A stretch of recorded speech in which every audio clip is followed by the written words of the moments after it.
long le de tena porta duria chanam silivo ham ka che kagnang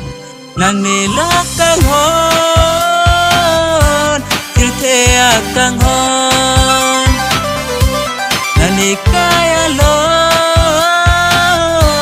bang rinon obong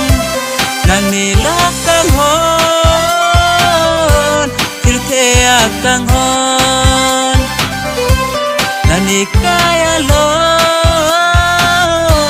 bang inon obong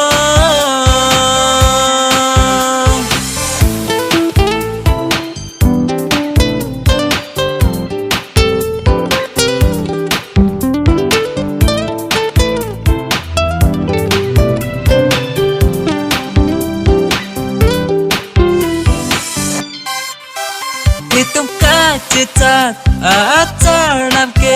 kupusi teri det manang penghona nipan nijin so sema lapuani chong thui tekang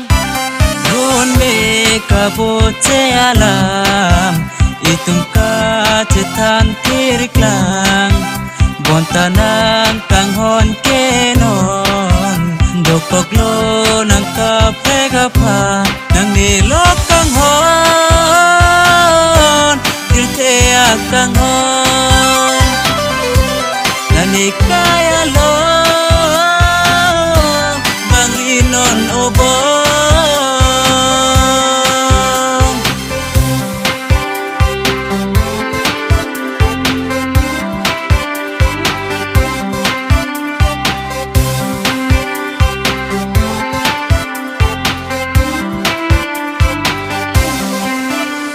tanga sengkan licing hon koan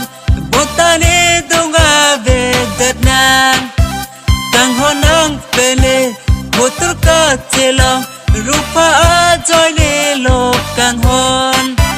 run me kaboche ala itung ka tithan thiriklang bontanang kang hon kenon dokoklo nang kape gapan nang nilok kang hon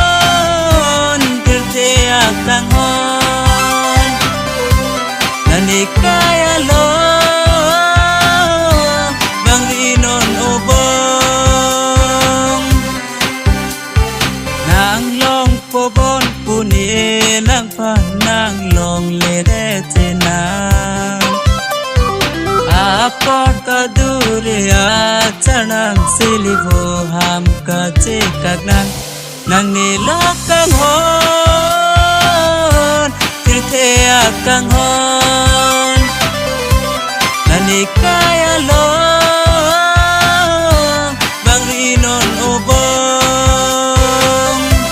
nani la kang hon kirte akang hon nani kaya lo